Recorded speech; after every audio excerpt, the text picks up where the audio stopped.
स्वागत है आपका द रियल स्टोरी के इस एपिसोड में। आपसे रिक्वेस्ट है कि अगर आपको मेरी कहानी अच्छी लगे तो लाइक कीजिए, शेयर कीजिए और ज़्यादा से ज़्यादा सब्सक्राइब कीजिए। आज की जो कहानी मैं सुनाने जा रहा हूँ, ये कहानी एक ऐसी कहानी है जिसे सुनने के बाद हमारे पैर तले से ज़मीन खिसक जाएगी। हम सब जानते हैं कि पति पत्नी के बीच का एक ऐसा रिश्ता होता है जो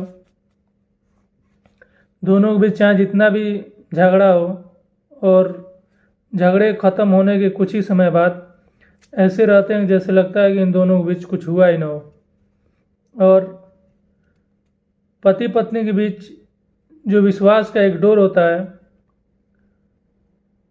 वो कोई भी पति और पत्नी नहीं चाहता है कि विश्वास का डोर टूटे, लेकिन जब विश्वास का डोर टूटता है तो किस तरह से इस कहानी में एक पत्नी जो अपने पति की हत्या करती है और हत्या करने के बाद उसके शरीर के 8 टुकड़े करती है और 8 टुकड़े करने के बाद उसी घर में उस लाश के साथ रात बिताती है और सोचती है कि इस लाश को कैसे ठिकाने लगाना है।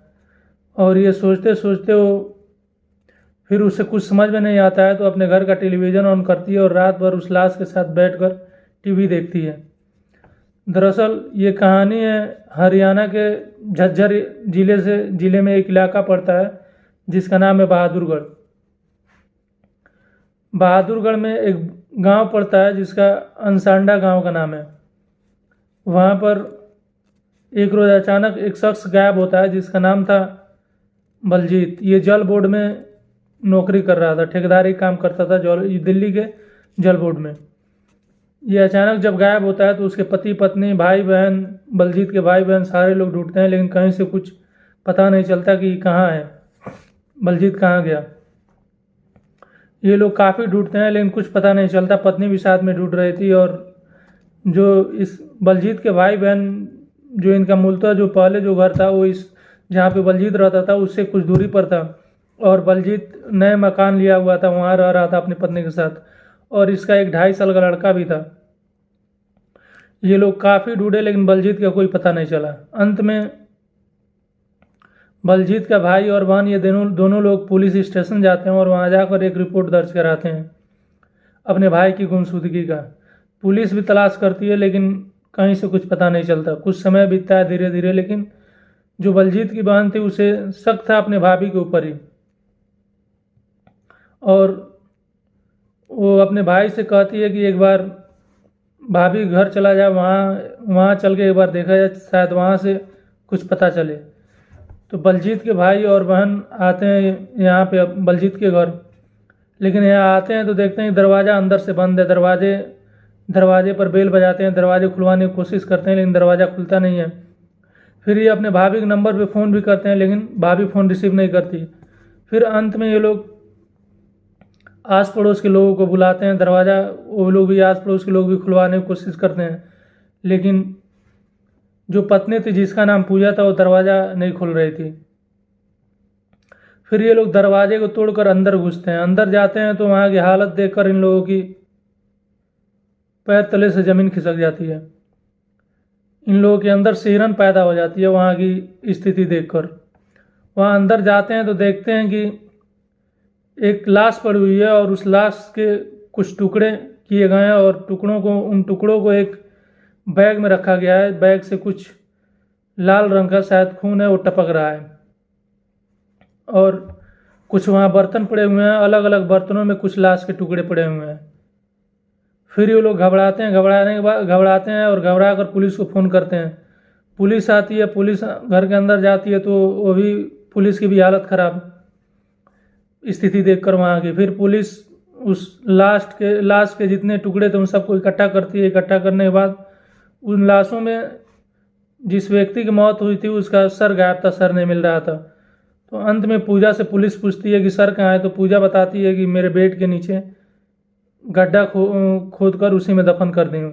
फिर उसका बेड हटाया जाता है। बेड हटाने के बाद वहाँ गड्ढा किया जाता है और वहाँ से सर निकलता है, लेकिन वो सर ज़्यादा नीचे नहीं था, ऊपर ही था। शायद वो महिला ज़्यादा गड्ढा नहीं कर सकी थी और उतना ही जगह हो पाया था कि जितने में एक सर हट सके।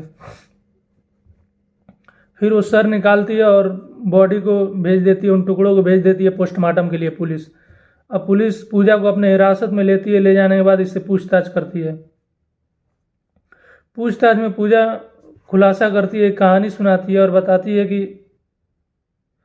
वो अपने पति का क्यों मर्डर की।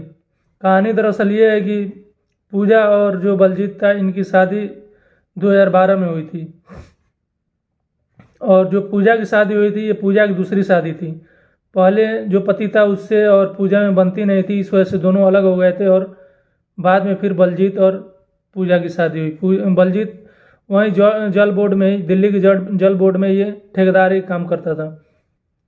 तो इनसे शादी होने के बाद कुछ समय बीता, एक लड़का भी हुआ जिसकी उम्र, जब ये घटना है उस समय 2.5 साल हो चुकी थी।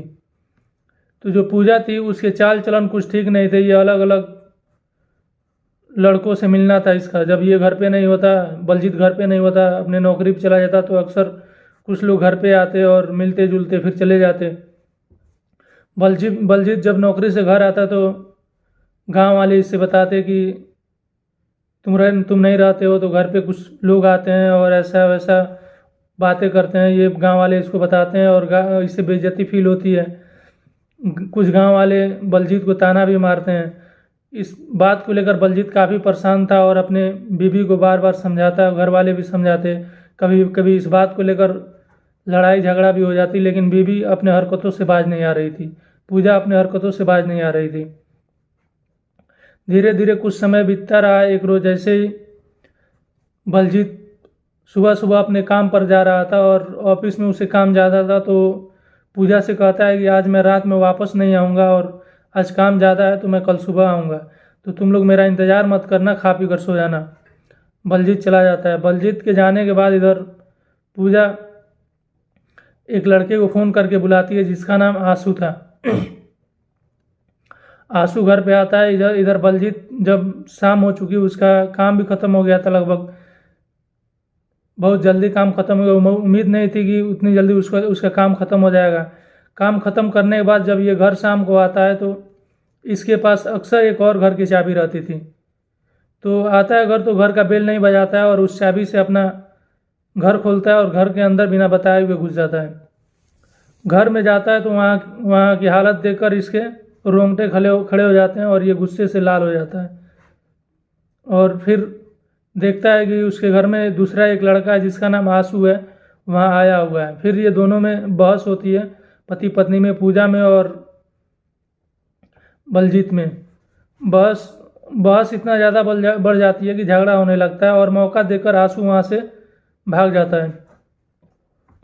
अब ये लोग झगड़ा करने लगते हैं। झगड़ा धीरे धीरे शांत होता है। फिर पति समझाने की कोशिश करता है पूजा को, लेकिन पूजा जो है झगड़ा ख़त्म करना नहीं चाह रही थी और झगड़े को और बढ़ाते जा रही थी। पति शांत हो जाता है, बलजीत शांत हो जाता है और अब खाना मांगता है पूजा से। पूजा खाना लाती है और खाने में जो है वो पूजा नींद की काफ़ी सारी गोलियां मिला दी थी।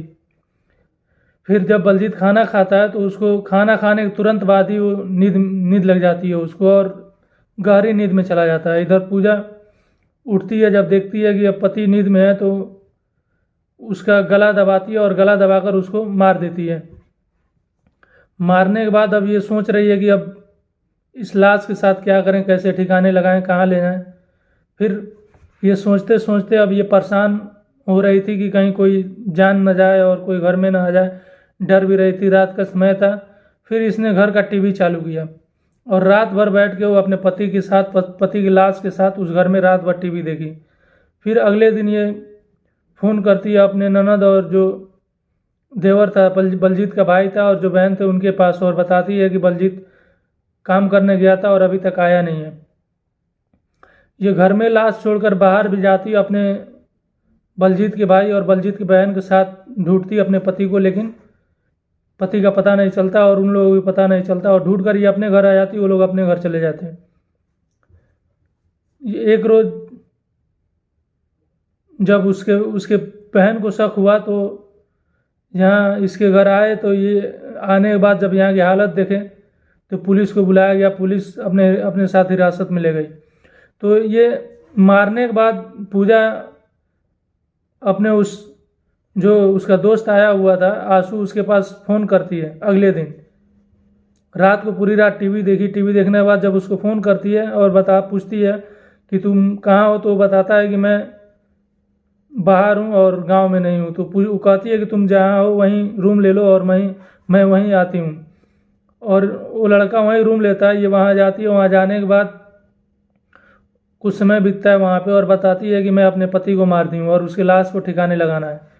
लेकिन जैसे ये बात आंसू सुनता है तो हाथ जोड़ के खड़ा हो जाता है और कहता है कि मैं लाश को ठिकाने में लगाने में तुम्हारी कोई मदद नहीं कर सकता और तुम चली जाओ यहाँ से, नहीं तो मैं भी फंस जाऊँगा। फिर वहाँ भी इन दोनों में झगड़ा होता है। फिर झगड़ा करके ये अपने घर आ जाती है। घर आने के बाद अभी इस समय ये पुलिस की हिरासत में है और जब ये कोर्ट में इसको पेश किया जाता है तो जज साहब को भी विश्वास नहीं हो रहा था कि ये महिला अपने पति के 8 टुकड़े कर सकती है।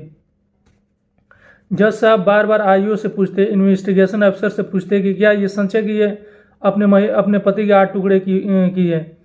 तो जो पूजा थी वो कोर्ट में भी गुस्से में कहती है कि जज साहब ये तो मैंने 8 टुकड़े किए हैं, आप हमें हथियार दीजिए, मैं किसी के भी 16 टुकड़े कर सकती हूँ। तो ये एक ऐसे महिला की कहानी थी जो एक दूसरे लड़के के लिए अपने पति को मार दी, लेकिन वो लड़का भी साथ छोड़ दिया और इस समय ये जेल में इसके दिन कट रहे हैं। और जब फैसला आया कोर्ट का तो इसको 30 साल की सज़ा सुनाई गई कि 30 साल ये जेल में रहेगी। तो ये थी आज की कहानी। कैसी लगी आपको कमेंट बॉक्स में ज़रूर बताइएगा। अगर अच्छी लगी हो तो लाइक कीजिए, शेयर कीजिए और सब्सक्राइब ज़रूर कीजिएगा।